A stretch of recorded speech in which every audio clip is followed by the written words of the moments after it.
to have her working alongside Sasha Glasgow under the tutelage of Tracy Neville. I mean, it couldn't be better from that perspective for the Roses. It's about innovation in terms of our New Zealand style of play, because I think everybody's learned how to play against us now. What do we go to next? Jury back at goalkeeper, Watson out at goal defence, and then Berger out at wing defence. And that is very frightening New Zealand back line. We absolutely need to have some crossover. The top New Zealand players were pulled into 2 or 3 teams at the end. That actually adds another element of intrigue to the ANZ Premiership. With not being involved in the SSN is maybe kind of shooting themselves in the foot in some respects. They are unafraid of putting up that long shot because they've been doing it. The 2-point rule is a good way of extending the shot. A lot of these players, very young, very green. Are we sending them over there without the support of players around them who know that experience? No mai ki te hōtaka o te neti poro Kiwi. Welcome to the Kiwi Netball Show. I'm Bridget Tunnicliffe, and for this episode we're previewing the upcoming series between the Silver Ferns and England Roses. The 3-test Taini Jamison series starts this Sunday in Christchurch. To help me discuss the series is Stars coach Kiri, and joining us for the first time is Lucy Pollock from the England-based Quarter Time podcast. Welcome, ladies. First, I just sort of get some of your thoughts, a little bit of a post-mortem on the Netball World Cup. It's only been, 6 weeks since Australia lifted the trophy, beating England, who made it to the first World Cup final, and Jamaica beating the Silver Ferns to claim bronze, meaning New Zealand came away with their worst finish. Lucy, you were at the World Cup. You watched just about every game. I think it's quite good to hear a perspective from someone who's slightly less invested in the Silver Ferns, like the way we are, and what sort of went wrong for them. I mean, aside from losing Grace Wiki, what did you see as the main issues for New Zealand? Yeah, well, I mean, obviously that was really devastating for the Silver Ferns and absolutely not how they would have wanted their campaign to go. I think it was against Singapore. So, one of those early pool stage games as well that she went down. But I did feel that New Zealand struggled in that attacking end. They weren't really able to put as many goals on the board as we've seen them put on kind of quarter by quarter throughout the rest of the competition. And they actually failed to get a win over any of the top 5 sides at the Netball World Cup, obviously given that draw to South Africa. And one of the other things for me was actually about finishing off games. So they didn't win a final quarter in the last 4 games, which I think is really unheard of in terms of that New Zealand style and really grinding it out. We know obviously that fitness is a massive concern for Knowles as well, but they just seemed to tail off a little bit when the other sides were getting a bit of momentum towards the end of games. Yeah, Kiri, those final quarters, what Lucy's just saying, I feel like they were having to work so hard to get the ball down the court that something had to give, and it gave in that final quarter. They couldn't keep up that effort and work twice as hard as the opposition. It was hard to watch at times and kind of hard to explain why it was so hard to get the ball down the court. Yeah, I think they just never found their groove, and it was really hard to watch back at home because you know how much they've worked for it. I know that players in that squad are fitter than they've ever been in their lives, so it's not a matter of fitness. I feel my kind of explanation of it is that we've got this New Zealand style of play that all of the ANZ Premiership teams play, and the Silver Ferns take it to another level, and it's not the same as what's being played in the SSN competition. And the way that most of the teams play now is highly impacted by SSN. So it's more Australian, it's more on the body. And I think that's the part about the grinding down, is that it becomes quite suffocating. And because our players aren't playing it week in, week out like their opposition are, that's when we tended to really struggle to get the ball through the court. And the other thing that we've, as a country, focused on recently is that finding the defender when you're on attack, finding them and then presenting to the ball. And I thought South Africa exposed us quite early on by allowing us to come in after our teammate had received the ball. We go and make that seal, and then we run our line, and they just ran it with us, and we didn't have time to then change direction. And I think there's a few little things that we can definitely move, but For me, it's about innovation in terms of our New Zealand style of play and how us as ANZ Premiership coaches and the Silver Ferns coaches change that, because I think everybody's learned how to play against us now. So what do we go to next? And that's what we'll be talking about in the next few months. Yeah, the seal and present as well. It also led to us being pinged for quite a lot of offensive contacts. Yes. Yeah. Yes. Something that we tried in our space as well. You've got to go arms down. You've got to be standing up straight. But you're inviting the defender into the contest by going and finding them in the first place. So, and I don't think at times we didn't need to do that. We could have just gone and found the space as opposed to finding the defender. Yeah. Kiri, were you surprised by any of the positional decisions or substitutions or lack of substitutions? Well, Lucy was just alluding to that draw against South Africa. We had our two most experienced and two leaders of the team sitting on the bench, and I felt that the Pulse players, and particularly in our competition, they have not won in those dying close moments in games. We beat them by one in the elimination final. There was a game against the Tactics where they had a centre pass and they were up by one and they lost the ball. And so I felt like tactically we could have put our experience back out there and given them the job to get that job done in that particular game. I wasn't a big fan of Kelly out at goalkeep. I think the concept of putting somebody tall like Wing D. Wing D. Wing D. To lift the ball and create angle for your back defenders.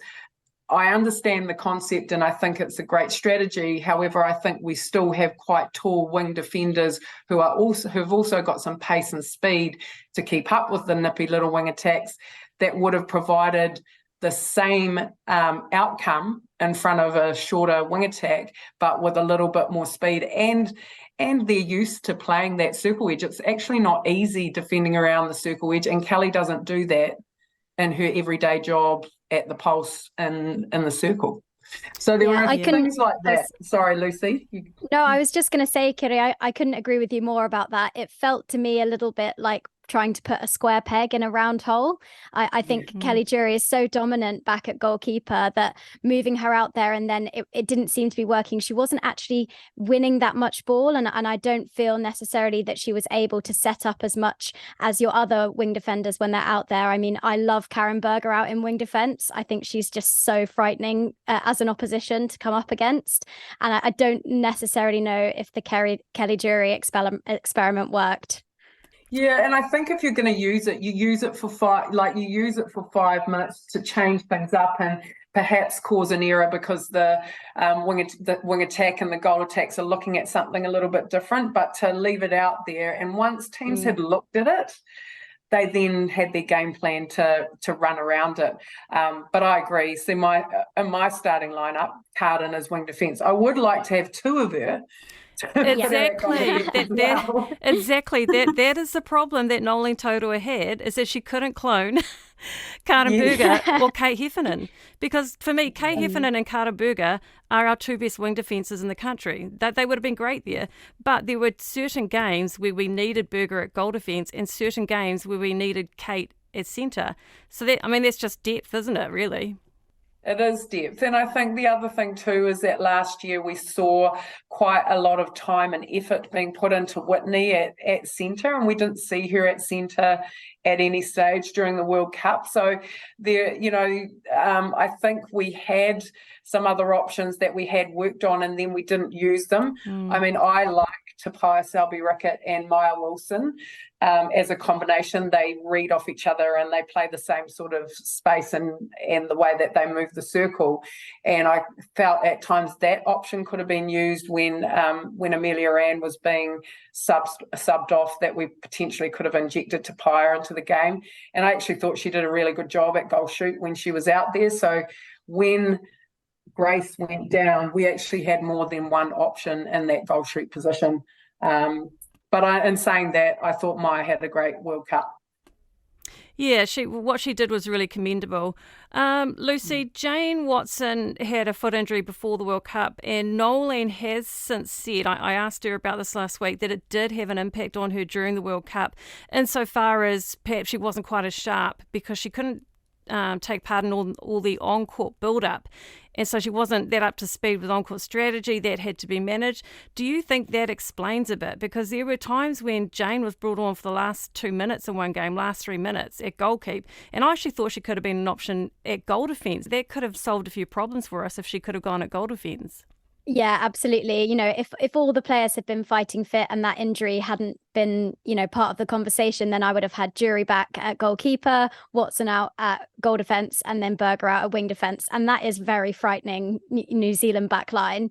And actually, Jane Watson played 53 minutes against Jamaica on day 7, according to the stats, but only had 1 gain, which is very, very unlike her, and maybe does show that injury was giving her a little bit of trouble.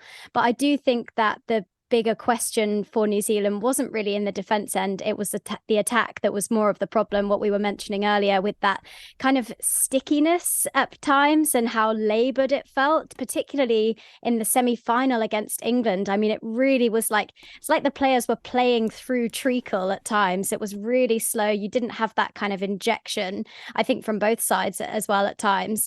And, you have to wonder about not taking Petitoiava as that point of difference in the attacking end. I think that's probably more for me where more of the problems lay. I want to talk about some of the things that have been discussed in New Zealand since the World Cup result. Netball New Zealand have been in talks with Australia about getting some crossover games at the end of the ANZ Premiership. They've been talking to Australia about that for a few years now, so that's not a new thing. Noeline Taurua said she wants to see that happen sooner rather than later. Netball Australia are in a bit of a shambles right now, as there is still no collective contract signed off between them and the Players Association. But Netball Australia actually have to agree to it, and the timing of both leagues would have to marry up. So I don't think it's going to be that easy for Netball New Zealand to get over the line. I would like to see crossover games because the ANZ has been going for 7 years now. Nothing much has changed to the product. What would that look like, though? That is the question. I think the best way to do it would be to pool our top players into 2 or 3 teams before they go over there. Kiri, as a coach of an ANZ Premiership side, what do you think about the idea of crossover games? Yeah, look, I think we absolutely need it. Whether or not SSN think they need us, I think that's the question. And so we have to make our offering really attractive. And I like the idea of pooling the best teams, because then it doesn't mean that just because you're contracted to the team that comes forth, you don't get to go and play. Exactly. And also all of our top players who will eventually be hopefully going on to Silver Ferns honours get that opportunity. So I think that's a great idea. We absolutely need to have some crossover. I think you take Eleanor Cardwell as an example. She's come over to Australia, had 1 season. Every week she trains against Shamira Sterling. Every training she's there training with her. And week in, week out, these girls are playing each other.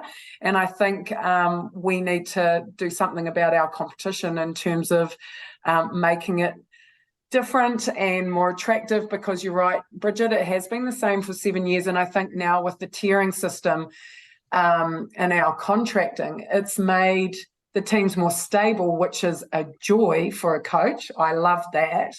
However, it does make it same for the audience and for the fans. So having something at the end would be fantastic. I also think that given the debacle with Jamaica last year, and respectfully, given this English side that is now turning up for Taini Jamison, I feel like the test match series that New Zealand is setting up to get that experience and have that international play, we're not actually playing the people that we thought we were going to play. Yeah. And the fans are not paying for tickets to see the people they thought were coming. Now, whether I understand that teams need and players absolutely need time off. So whether there's a scheduling thing around Taini Jamison to push it further away from these other commitments that these players are taking breaks from, I think something needs to be done there also. Yeah. I think if we're going to go down that track where the top New Zealand players from our ANZ Premiership were pulled into 2 or 3 teams at the end, that actually adds another element of intrigue to the ANZ Premiership. These players are fighting to make that cut into the top tier, and then those players are put to the test against those Australian teams, which include best of Jamaican and England as well. So the Silver Ferns selectors get to see how they perform in that arena. So yeah, I would love to see it go in that direction. Lucy, the other aspect for us in New Zealand is that if a player signs with an SSN team, they're ineligible for the Silver Ferns. It's something England Netball grappled with a few years ago. They took a hard stance initially on players who went to play in Australia or New Zealand. But Lucy, it's a tough one, isn't it? Because you don't want to deplete your own domestic competition, but you also want to give your players the best chance to be the best they can be. Yeah, I think while there are pros and cons to having a lot of our players over in the SSN, I do think that the positives do outweigh the negatives. I mean, we saw back in 2018, we had a good number of our players, I think 8 at the time, were playing out in Australia and New Zealand.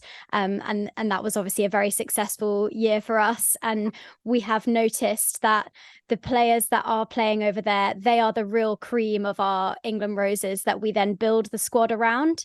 And just the exposure that they get to the different styles, the opportunity to play against the very best in the world. I think that both sides kind of benefit from that. I mean, the Aussies and the Jamaicans obviously get a bit of a run against England and they get to know a few of our tricks, but also it goes both ways. And I think that experience means from an England perspective that we started to not be afraid anymore. It used to be that Australia and New Zealand were, scary people over the other side of the world that used to thump us by 30 goals. And then if you're training and playing on the same team as someone, they start to lose some of that fear factor. And I think that's been, extremely influential in England's rise over the last few years, obviously culminating in the silver medal. And obviously still, the consideration with our domestic competition. I personally think we have too many teams. I think New Zealand have got 6 teams and we think we can have 10, which is bonkers in my view. And I would like to see that reduced and a better kind of development pathway brought in for those players coming up through the ranks. But it's a massive jigsaw puzzle. And I think that, all countries are still trying to figure it out and work out what's best for them. But it does feel at times potentially that New Zealand, with not being involved in the SSN, is maybe kind of shooting themselves in the foot in some respects. Kiri, let's talk about imports. So you've retained Clara Nawai for another year. She, Fijian international, went to the Netball World Cup. You've also picked up Taini Jamison from the Melbourne Vixens. So her father was born in the Cook Islands, I understand. So she's not considered an import player, is that right? Correct. So she can play. She's eligible for both Australia and New Zealand until she makes the call on which team that she plays for. But in terms of our import situation, I think those tier 2 Pacific nations we need to be thinking about differently. I would like to see us being able to carry at least one of them and an import from outside of those countries. I have to say we did look at other imports, but the reality is, Bridget, the agents that I spoke to, generally they were wanting to hold out for SSN first. So that tells me that is the competition that everyone wants to play for, which I absolutely understand. So what do we have to think about? What is our offering to get the top, to get the top cream of the crop here in New Zealand and playing? Someone like Kalera, people who are born here and play for Tonga and things like that, I think that they should be able to play in the ANZ Premiership without being an import, actually. Yeah, I agree. Kalera herself, yeah. She's got residency. I mean, she's been here since she was 15 years old, but we've had situations where Aseta Otagavaya, she was born and bred in Pukekohe, but because she represented Samoa at the last World Cup, she became an import, and it became then you're competing for a 1 in 6 spot. And she's now a cop in Manurewa, contributes to the community, the netball community in South Auckland, has been doing so for all of her life, but she's considered an import. So I think we there is a bit of a groundswell of support for those players who essentially are Kiwis. Yeah. And we would like to see them play in our competition. We have to make sure that we are not, there's protecting the player pathway, but there's also, we have to be careful that we're not dumbing down the competition in order to do that. I still think there's value in our players fighting for their position in these teams, and having that outside pressure from those people means that the people coming up through the ranks know that they've got to work hard and they've got to be at their best to come along and try and get into one of these teams. So I'd like to see some change in that space. Whether or not it'll happen this year, I don't think it will. We don't have our big high performance meeting until November, so I think most of the ANZ Premiership decisions will be already made by then. Yeah. I'd also like to see the 2-pointer in our competition. Really? Yes. Oh, wow. I know. And you're going to be banished. You're going to be banished. I know. I want to banish myself, because I actually, when Aussie first brought it out, I was like, no, we've got to play the traditional game. But what I saw at the World Cup was all of those players that play in that competition, and Sasha Glasgow will be the same when she comes here. They are unafraid of putting up that long shot because they've been doing it in their competition, whereas we took the changes to the short pass rule to its nth degree in New Zealand, and everybody just shuffled the ball until they were standing right under the post. Yeah. Which I'm looking forward to that rule changing again to open up the space. But I think the 2-point rule is a good way of extending the shot and getting people looking at it. Did you get a lot more inquiries from Australian players than what you normally would due to the situation? Yes. Yeah. Yes. And I think the timing was unsettling for them, because they would love to compare the two contracts.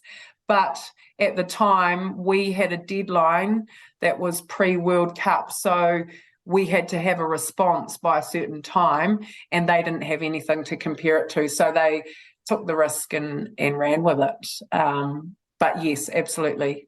A lot more contact, which is fantastic. I'm interested in. Sorry, Kiri. I'm interested in that as well with the signing window, because I do think it would make sense to try and overlap it for at least some of the time, so that there's a period where players can really kind of look at offers from the different places. Because doesn't that create so much more excitement from a fan perspective, to not know where your favorite player is going to end up? Are they going to be staying in Australia, going to New Zealand, and throw England in the mix there as well. We've had a lot of players coming back to play in the English League, having been out in Australia and New Zealand, obviously Jiva Mentor among them as well this year, just to create that excitement and real intrigue around the signing window period, I think. Yes, I agree. And it makes it easier for the agents, because they can, you've got 3 offers to compare, one in each, probably more from different teams. But at the moment, it's we go first, I think. And then the Vitality League's just been done, and Suncorp, they're still waiting on a collective employment agreement. So I think this year is quite unusual with that piece, but they've never really lined up. The windows have never quite been the same, and maybe that's where we need to get to with international netball, is that piece happens all together.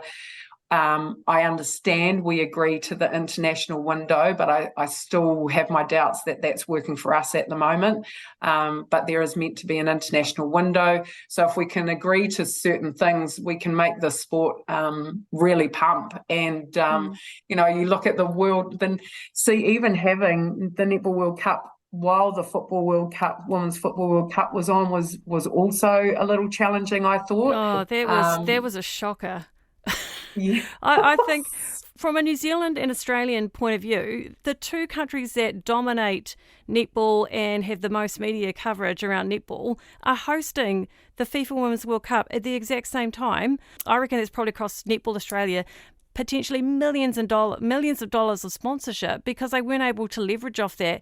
When the Diamonds came back to the country, their triumph at the World Cup barely registered, because the whole country was wrapped up in the Matildas, understandably. I would be spitting tax if I was Netball Australia. Yeah, I think that Liz decision. Nichol did say that we got there first. That Yes. we had the date in the diary, and then it was more that a case that FIFA weren't necessarily worried about that. But I do think it's a massive consideration going forwards. Absolutely. Yeah. FIFA wouldn't give a crap about the Netball World Cup. They're going to do whatever they want. They wouldn't have even crossed their mind. So it might have been worth netball changing our dates if there was time. There might have not been time, but no, I do not want to see a clash again. Or at least getting it sorted for next time. Yes.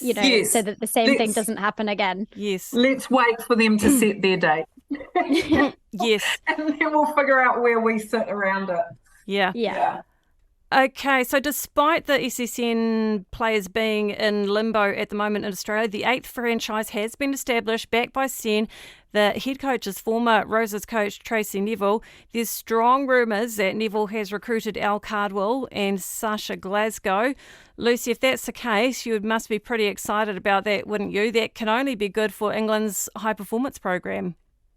Yeah, I mean, if it is true, I will be rubbing my hands together as an England Roses fan, I have to say, because Elle Cardwell has been incredible for the Roses in the last cycle. I mean, really coming out of pretty much nowhere. She was a bench player behind Joyce Mvula in the 2019 season for Manchester Thunder. And then since then has just been on an astronomical rise. And to have her working alongside Sasha Glasgow under the tutelage of the legend that is Tracy Neville, I mean, it couldn't be better from that perspective for the Roses.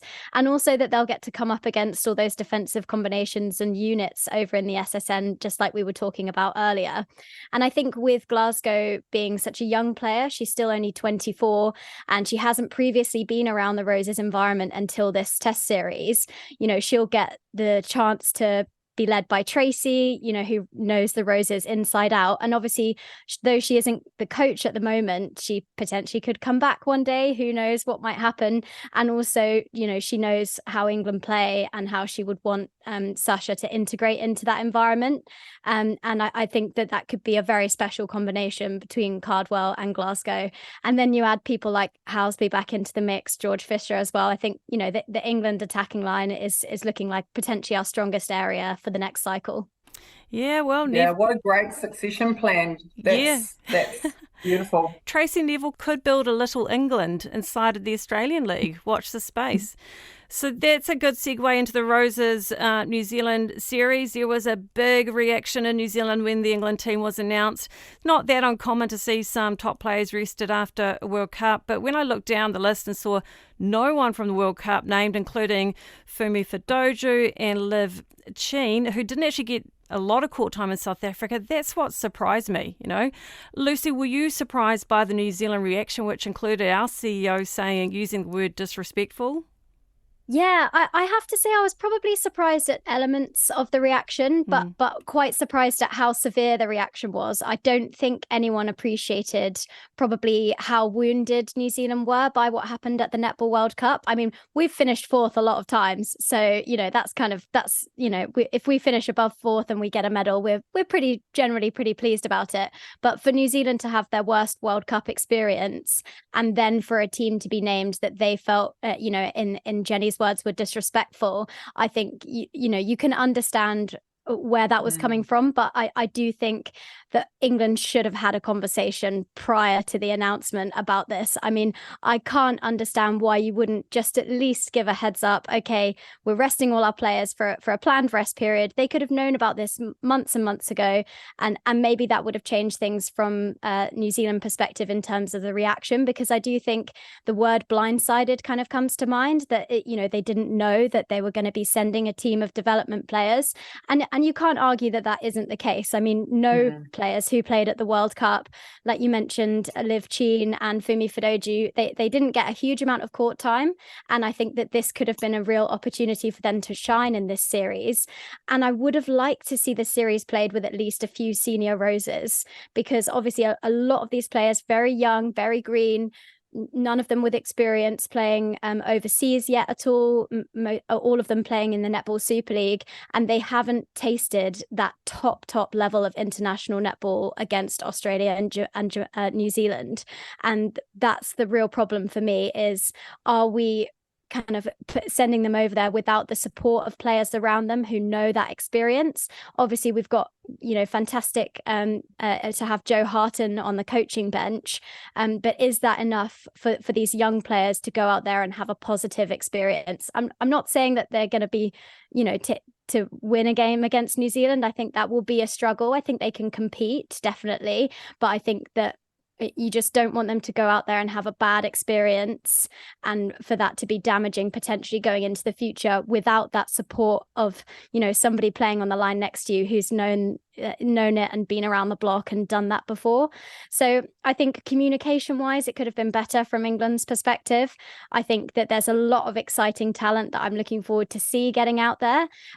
But the timing of it, with post World Cup, with from a New Zealand perspective, when they really wanted to go out there and prove what they can do as world number twos, to then have this opportunity to not play against the strongest England side, I can understand how that would be disappointing.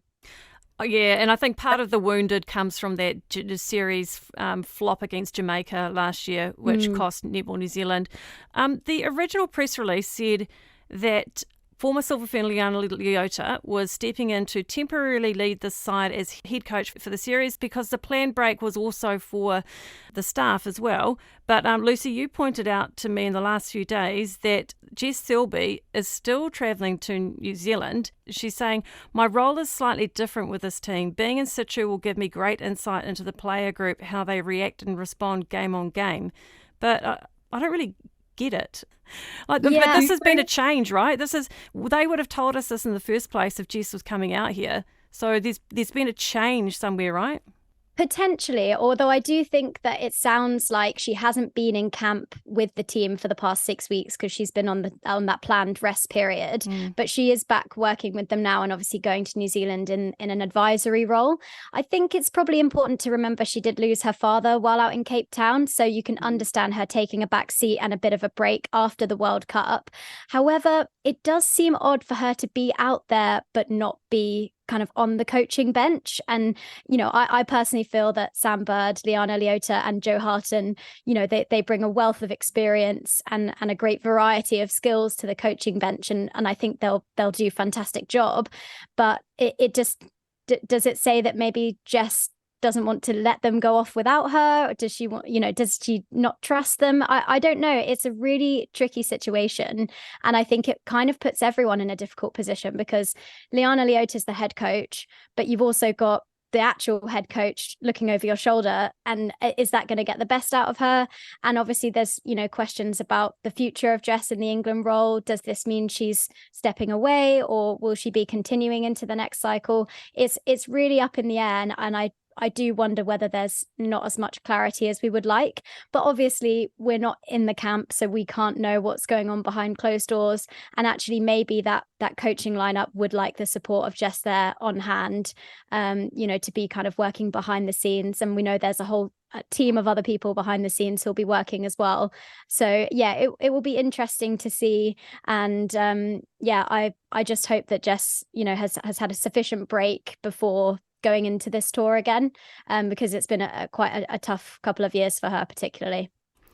I wonder if it's even simpler than that, with her father passing away, just being unsure about how coming out of the World Cup, because, when I've had both of my parents pass away, and when you're really in something massive, which the World Cup was for her, and she'd had to work through that and kind of and not be right in that whole heaviness of grieving with her family and all that kind of stuff, that maybe it was we're going, she needs the time off, she needs a break. But it might have been that after she'd had some time, she actually felt better than she was, and so she's just decided, guys, I'm going to come over, I'm here if you need me and support. But I do know what you mean, Lucy, in terms of being the coach that is the head coach in the role.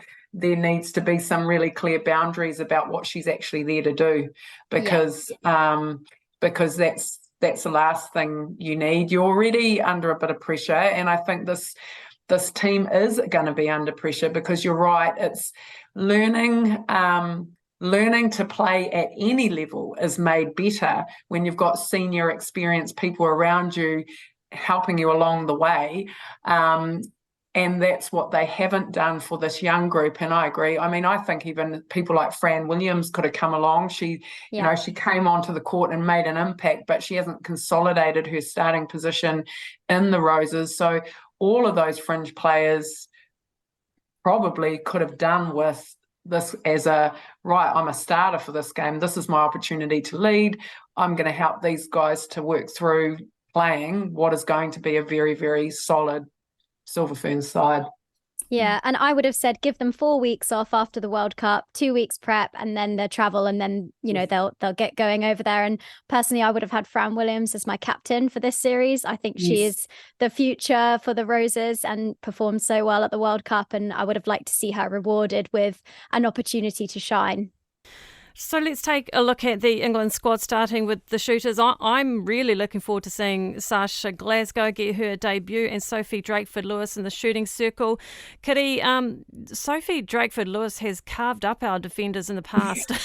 To be frank, that could be quite a cool combination, Glasgow and Drakeford-Lewis. Yes, because Sasha's also, she's mobile as well as she is tall, so they could potentially be quite a handful.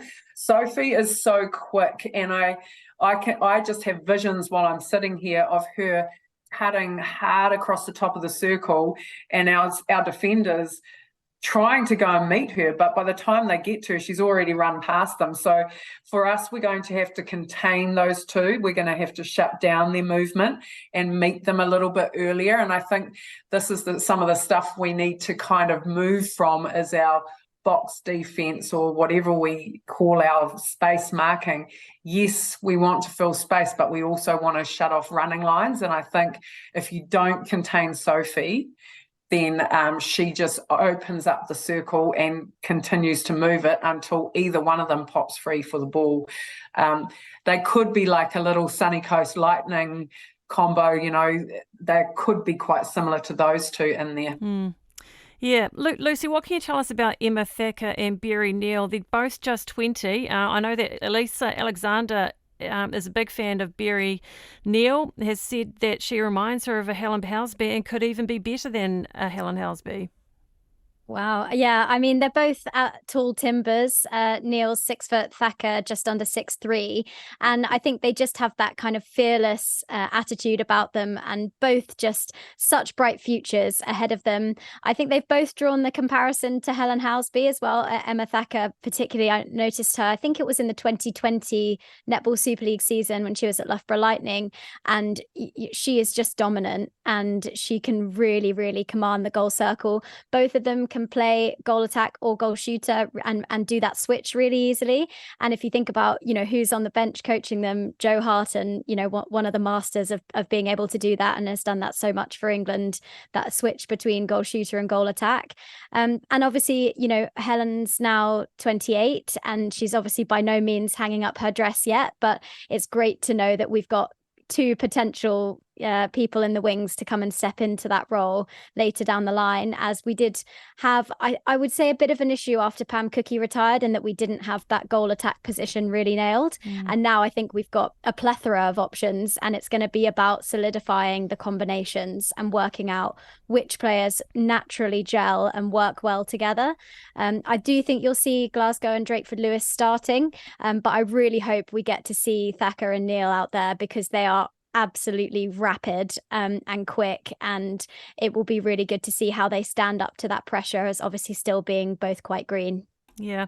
So the mid-court, Hannah Joseph has had 9 test caps. Elle McDonald, who played most of her netball in Australia, has 3 test caps. Amy Carter, 6 test caps. She was a travelling reserve for the World Cup. Ali Ratu, 2 test caps. Alicia Scholes is in line for her debut. Fun fact, the daughter of former England and Manchester United footballer Paul Scholes. Lucy, which players are you most looking forward to seeing in the mid-court? Is there an obvious starting mid-court lineup?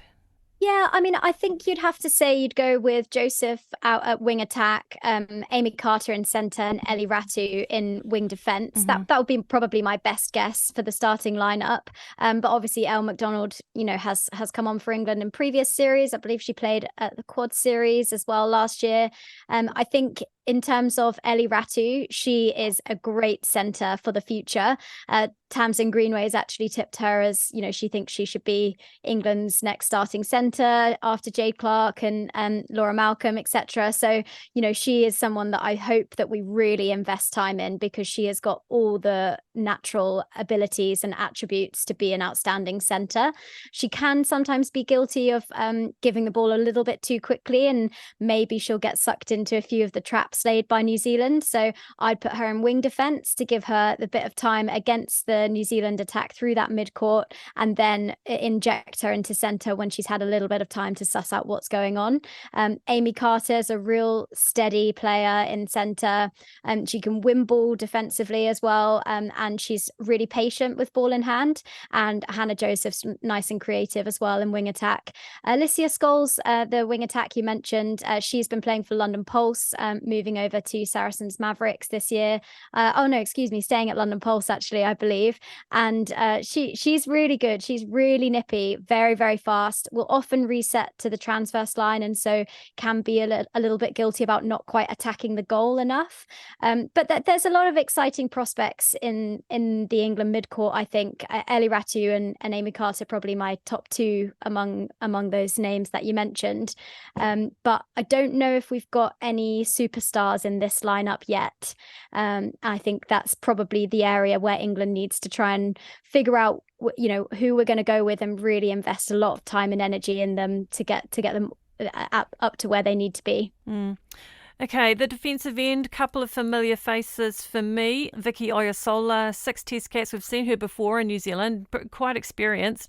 Halimat Ardeo will finally make her debut after being named as a travelling reserve at the World Cup. Jada Petrova and Ella Bowen are in line for their debuts. Alice Harvey, 7 Test caps. Lucy, I remember Alice Harvey from the Quad Series in January, got good height. I thought she did really well in that Quad Series. How promising is she? Yeah, I think so. I mean, she's our tallest defender. She's 6'3". She's next in line to Jiva, I think, on the height scale for England. But she had a bit of a breakout year in the 2021 season for Lightning. And, everyone was, really excited about this is going to be it. She's our next goalkeeper. But I think she's faced stiff competition from some of the other players coming through the ranks. I mean, Hallie Adio, who you mentioned, she was out of the game for 18 months due to a terrible knee injury, but is a really exciting prospect in the goalkeeper position. Both Alice Harvey and Hallie Adio are specialist goalkeepers as well. So, they don't necessarily offer that goal defense position. But I do think that Alice Harvey is one to watch, but I don't feel she's necessarily continued the rise that she had when she first came on the scene. The speed of her footwork and her elevation, I don't necessarily feel it's increased as much as we would have liked to see in the last few years. But she's obviously still very young. She's got a bright future ahead of her, and with a lot of work to be done behind the scenes, I think she could be a potential option. But Jada Pekova is another one. I mean, she is very fiery, and she can turn over ball, and she is a real ball hungry player. And if she can work on her goal defense game, I think she'll be a real threat. She's not super tall, but she does have that elevation. I think she played at Fast Fives actually last year, and yeah, she's another little potential ace that we could have up our sleeve in that defensive end. So lots of talent there. Now, I'm genuinely looking forward to seeing some of these new players. We'll just quickly mention the Silver Ferns. The only real change from the World Cup are Amelia Walmsley coming in and Mila really Buchanan coming in. Vacancies have been left with Gina Crampton and Tapia Sobi-Rickett on sabbaticals. Kiri, I guess there aren't any real surprises, but you must be happy to see Kate Burley get an opportunity, not for this series, but against Australia next month. She's really bided her time for an opportunity.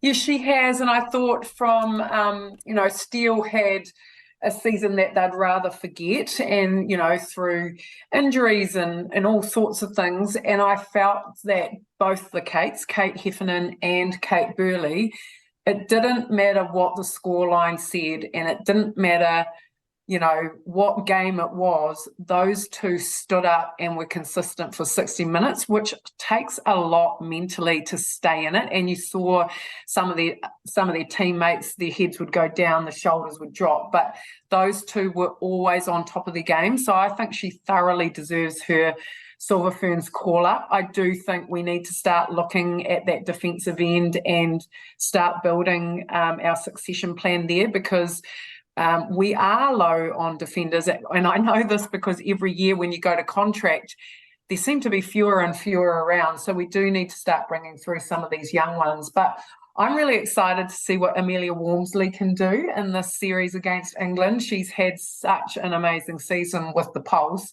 and she keeps things pretty simple, but it's very, very effective. And she's got a few of her teammates around her with Tiana, Whitney and Maddie in that mix. So looking forward to what she can do. This midcourt is, for us, is relatively inexperienced, and I think this is a nod to the future. You think, I know that Mila, she's pretty disappointed with, anyone is when you don't make the World Cup team, but I honestly feel like the next World Cup is the World Cup for the Milas, the Maddies, the Whitneys and the Kates. This is their first time, and I think sometimes no one likes to come fourth, but we've also got to remember that it took Maria and Casey and Laura 3 cycles to get their first gold medal. So I think there's a lot of promise in this team, and the serious experience comes in the defensive unit, which we want to see shut down these new, fast, young shooters from England. And sorry, Lucy, we want to send them packing. Yeah, no, fair enough. I think, we'd be in the same position if the shoe was on the other foot. So, no, fair.